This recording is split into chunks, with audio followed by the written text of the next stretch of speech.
Our next speaker is also going to talk a little bit about our work with the knowledge base. Ping Wei from Ohio State is a PhD candidate with Dr. Lee. Okay, hi, everybody. I'm very happy to be here. So basically, this project I'm going to present today is large language model-based PK model data extraction in large scale. So basically, this is a work that we're still working on, still at pretty early stage, but I'm very happy to present what we have so far. So basically, we're trying to do the data extraction about PK. So for any people whose background does not have much PK information involved, here's a very basic introduction about PK. So PK, this curve basically shows some basic concept of PK. So in the beginning, so at the very end, how to use this one? Oh, here. At the very beginning there, that's the time when the drug was taken. And then body started to absorb the drug so that the concentration could go up to a level which we call minimum effective concentration. So basically, any concentration below that level will be considered as too low to be effective. And then the body will still keep absorbing the drug, and then it might reach a minimum safe concentration. So basically means if the concentration is above that level, then it will be considered as too high so that it can cause some toxicity. So any concentration in between will be called a therapeutic range. And then the body might still keep absorbing the drug all the way to the Cmax, which is the highest concentration for this take. And after the Cmax, the concentration will start going down and eventually eliminated from our body.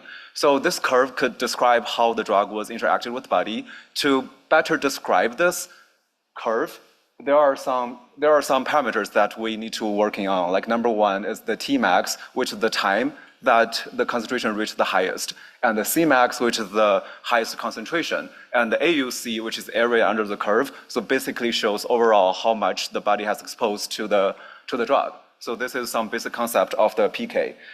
Because this is such important information about all drugs, and a lot of people has done a lot of research and have them published. However, we don't have a very comprehensive database yet to put them all together so that people and researchers could use it easily. So our goal, we really want to put all the things together. We really want to text mining all the published papers and put all those informations together to make a huge database so that people could work with it.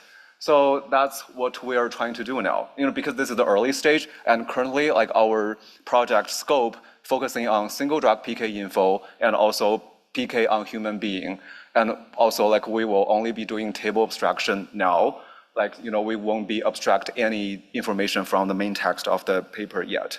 So now we know that we're going to do text mining of the papers. So we have to firstly collect the paper, because we want to have as much as paper involved as possible. So we only used one word to search on the PubMed Central, and the time range from 1965 all the way to 2025. So eventually, this is the data that we got.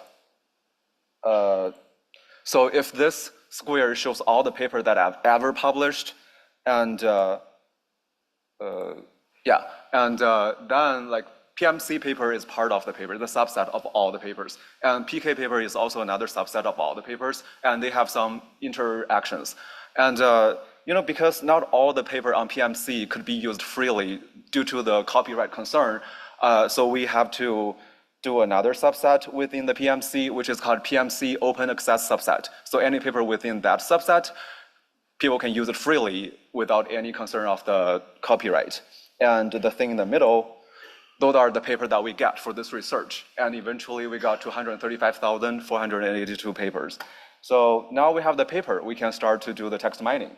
And so our text mining pipeline basically consists of three parts: XML parsing, abstract filtering, and table information abstraction. Let's go through them one by one. So basically, the data that we get directly from the paper, from the PMC API is like this.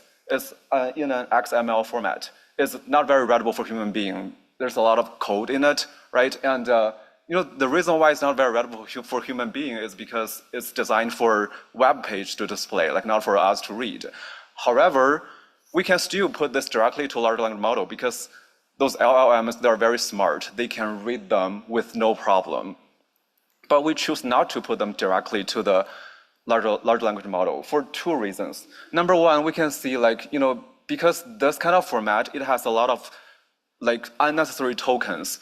like table ID or like article ID, like those parameters that you use just for the web page to display. So those tokens will be unnecessary. If we put all of them in the large language model, that would be a waste of token and waste of time.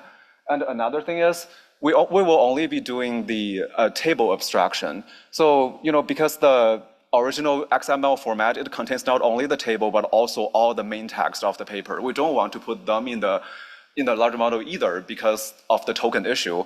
So eventually we decide to convert the raw text from the code-based XML format to this format.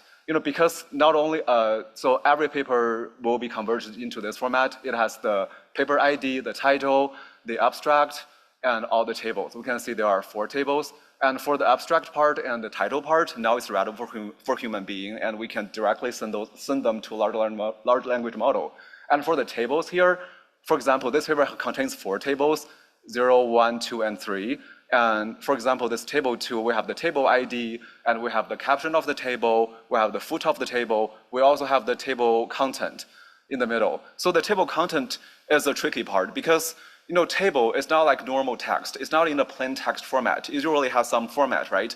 So if we just copy and paste the table in a table format and send them to the large language model, it will be causing some problems in case the table itself is in a very complicated format, like nested columns or nested rows.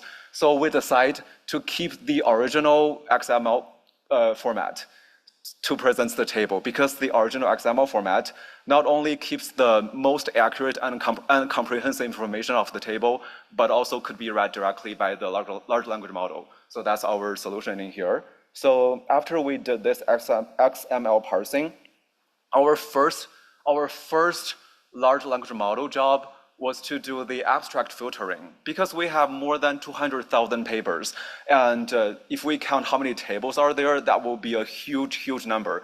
So we want to use the filter as the filter to see, like, if this paper really is PK related, or if this paper really is about human being. And if it's not, if we can eliminate this paper, then that will be a good time saving for us. So basically we send those abstracts to a large language model. And the model that we're using is called MAD-Gamma. It's trained by Google Gamma model and distilled from the MAD corpus. And we ask 3 questions. Is this paper PK related? If yes, what are the drugs in the paper? And is this paper on human being? And then we get a table like this. So basically we have all 2,300,000 paper listed in here. This is just like 5 papers, just for the demonstration. So we have the paper ID, we have whether this paper is PK related, and we have the drugs, what's going on within this paper, and the subject is human or animal. And there are also some specific details just in case we need to use, but at this stage we're not using it. So after we abstract information from all the abstracts, and we filtered out those non-PK related paper and those non-human being paper, we can start to do the table abstraction. So basically now we send all those tables one by one to the same MAD-Gamma model, ask is this paper for single drug PK, abstract all the number PK parameters from this table. And eventually we designed a very useful schema to store all the parameters. For example, this one, those are from same table, and the drug is called S309309, and we have the parameters. The Cmax, we have 4 of them because they're for different groups. And the value, we have the unit, we have the statistics, we have the statistical attributions, like the percentage coefficient of variant, and we have the Spiceman. So basically this schema we have tested, it is good for most of the PK information, as long as it is for single drug and as long as it is for human being. So after we have put all the information together, the next question is how accurate this is, right? Because we don't want to do a database that is not accurate enough. And to evaluate the data information is kind of tricky. It's not like we can just use the F1 score or anything. It's not a binary classification thing. We found there are majorly 2 kinds of errors. One error is just the information was extracted error, like just the information that large model put in there is wrong. And the second one is large model wasn't able to found the information, so like missed the information. So those are two kind of errors. And we haven't been able to curate a huge database just to do the accuracy evaluation, and those numbers are got from a fairly small curated database. And we can see the performance is actually pretty good on all 7 of the major columns of our schema. And down there, those are some demonstration of like some papers. Like paper 1, the drug information has 20% error and 80% accurate. This is how currently we evaluate our model.